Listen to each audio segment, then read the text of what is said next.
Hi, I hope you're having a wonderful day. Dr. Mac here for Dr. Mac's Garden Style, and today we're in Scotland, in the Argyll Forest at the Benmore Botanic Garden. Now I got the family with me, so you're going to see them in this video as we move around, but I'm here to explore this magnificent garden. I read a lot about it, and I could not pass up the chance to go and see as much as I can. So I'm taking you along with us. Let's go and explore Benmore Botanic Garden.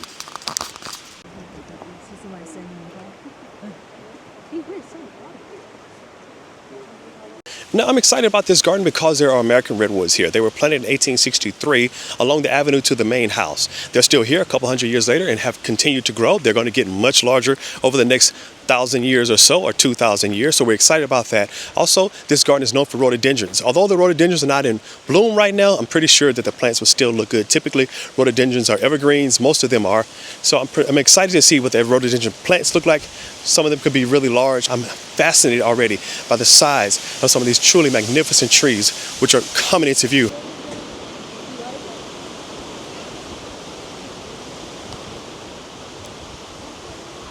So to stand here looking at these magnificent American redwoods, which were planted a couple hundred years ago, to see the size of them and understand that they are still very young. They're already towering over all the other trees in this area, but these trees have been documented well over 2,000 years old, so they're going to grow quite a while longer, and they're going to get quite a bit larger.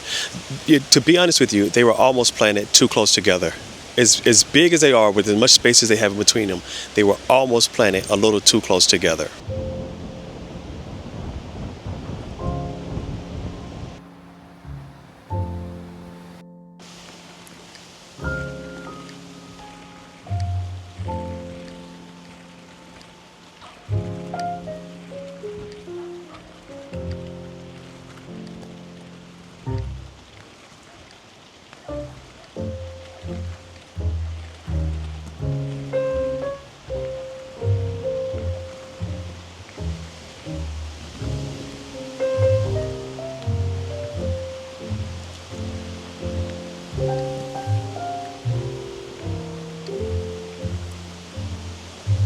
Now, a lot of underplantings here. You have geraniums, but I love the fact that there's a natural moss growing. Of course, that means that these conditions are typically wet, cloudy, and cool, which is what today is like.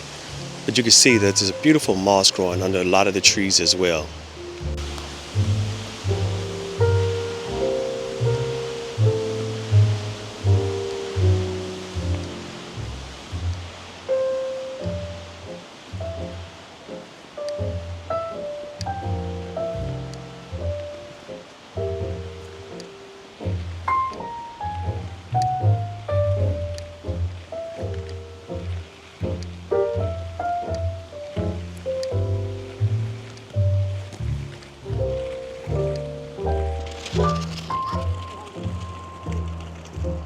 And here is bamboo planted in nice clumps.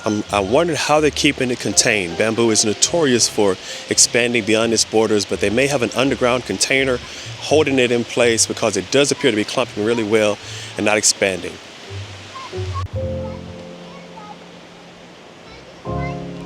Okay, it's delightful. Here is a rhododendron that is in bloom. The mass of them that I've seen so far are not blooming, but here's one. A beautiful pink bloom on this magnificently large rhododendron tree. Here's another rhododendron that's blooming. No, this appears to be more like an azalea, but I'm not sure it's either. Maybe an entirely different plant. A really large rhododendron. Now, those will only bloom at the very top, but the undergrowth of rhododendron is really nice because the bark takes on this beautiful coloration. So if you get them this large, they're beautiful, but you won't see much of the bloom because they will be all the way at the top of the plant.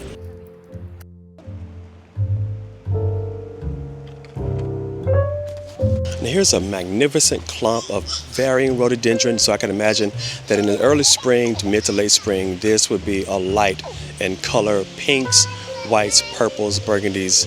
I can imagine even some yellows and whites in there would be a beautiful coloration on all of these rhododendron.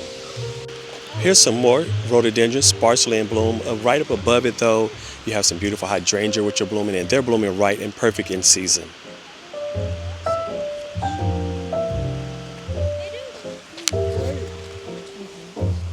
Come on y'all, let's keep going this way.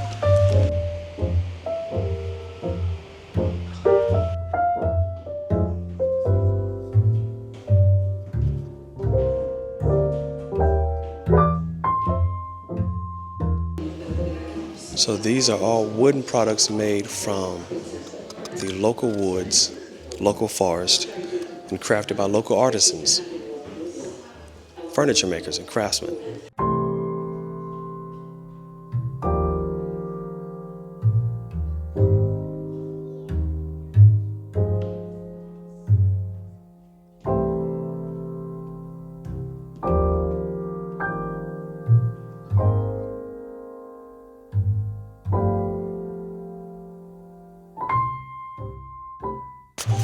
There's a nice little patch of agapanthus, and that is a favorite plant here in Britain. I don't see it much in the US. I really should like to see it more there, but it's very popular. The place and the space that it fills in the US is filled by the daylily, hermicallis, but over here in the UK, I see a lot of agapanthus.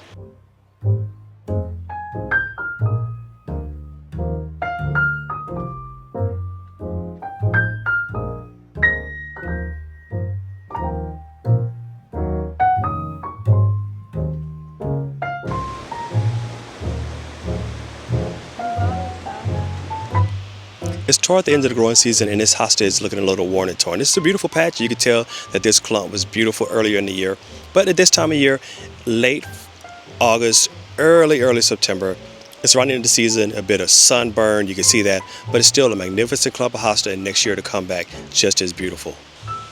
Here's another patch of hosta, and you can see that the slugs and bugs got to that pretty bad. Again, back early in the spring, this would have been magnificent. Now, towards the end of the season, you can see the wear and tear on the plant. But don't worry, those hostas are just fine. Next year, they'll be back just as beautiful as this year.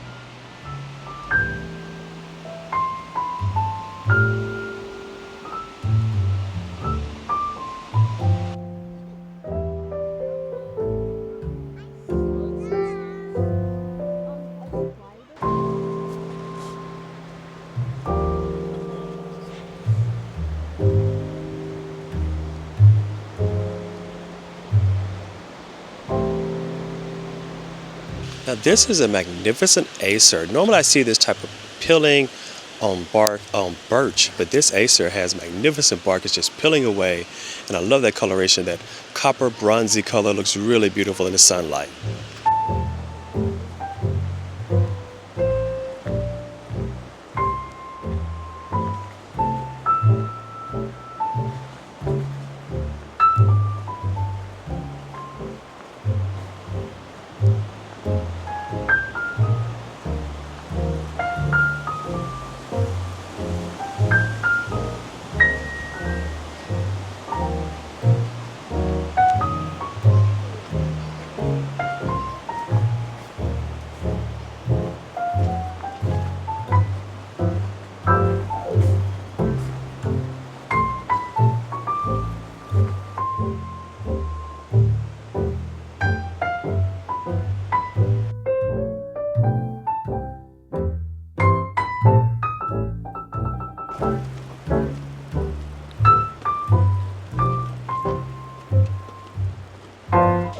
Now this is one of the largest clumps of rhododendron that I've seen at any garden. Truly magnificently tall, standing clearly 30 meters or taller, all rhododendron. Again, you'd only see those blooms at the top. I see some buds, but still this would be magnificent if you could view it from the house above. You can see those blooms, but if you're down below it, you're going to see just a little bit, and the rest of it will be shining up into the sky.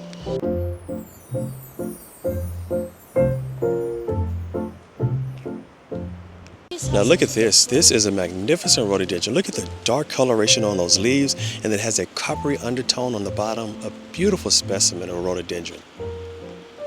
If you're a fan of beautiful trees, especially trees in the cedar family, rhododendron of all sizes, shapes, colorations, also with a blend of hydrangea, then this is a magnificent garden. It's a bit of a more wooded garden, so you get a naturalistic planting. If you want to see that, this is a beautiful garden for that.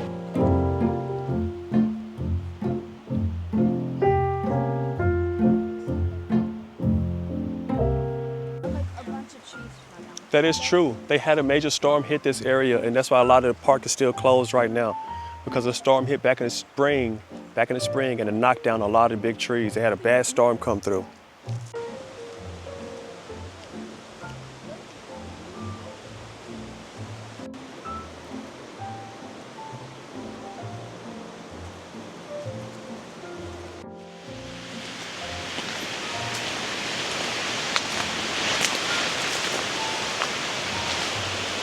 It's a beautiful moss garden here. Just to take a closer look, so just walk, and this is a truly unique environment. All of this beautiful moss.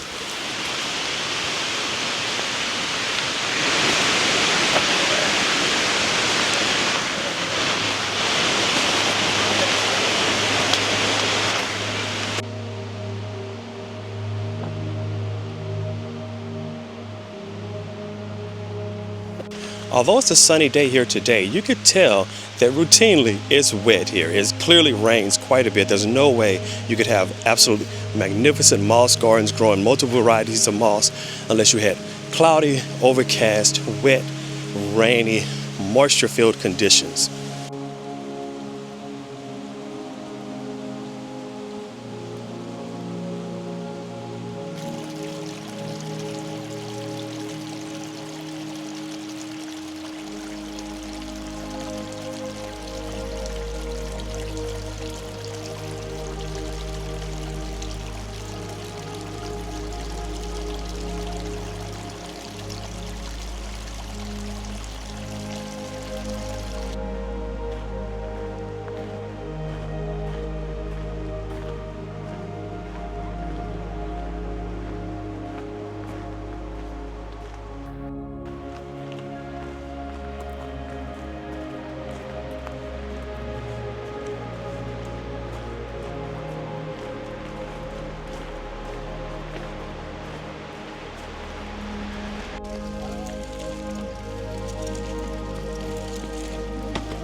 It's a beautiful fernery. There's a cool stillness in here. There's water flowing naturally, and the ferns are still and quiet, silent. And if you sit quiet long enough, it transports you, it feels like, to a prehistoric time. We couldn't have picked a better day to spend outdoors in Scotland. Look at this weather. The sun is beaming, beautiful haze across the mountains and hills around us, beautiful trees, natural environment. This is what I was craving. This is where I want to be.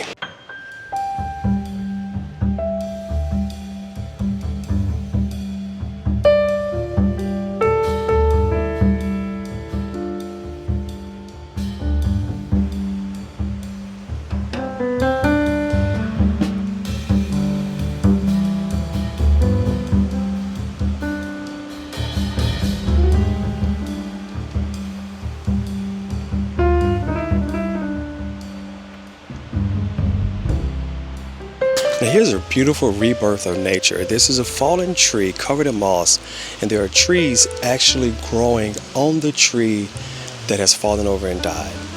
And that is a complete circle of life as this one tree decays away but becomes nutrient for the next generation of trees, which are literally growing on the remains of a dead tree.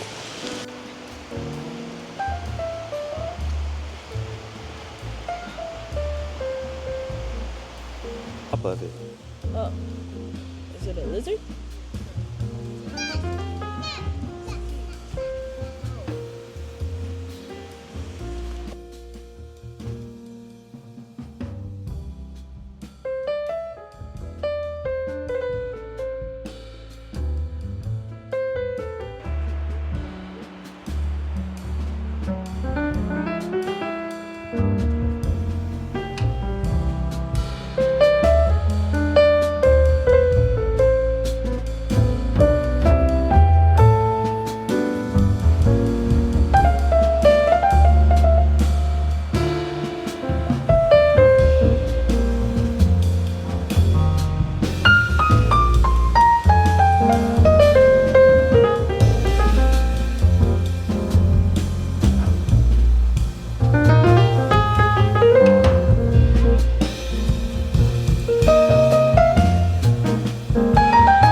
So this has been a beautiful, magnificent walkthrough of the Benmore Botanic Garden. This is a magnificent outdoor garden. There's a fernery, there's a few buildings here, but this is really an outdoor garden with a lot of plants that have been brought in and are thriving in this environment. Hey, if you like this content, be sure to like, subscribe, follow along. And until next time, take care.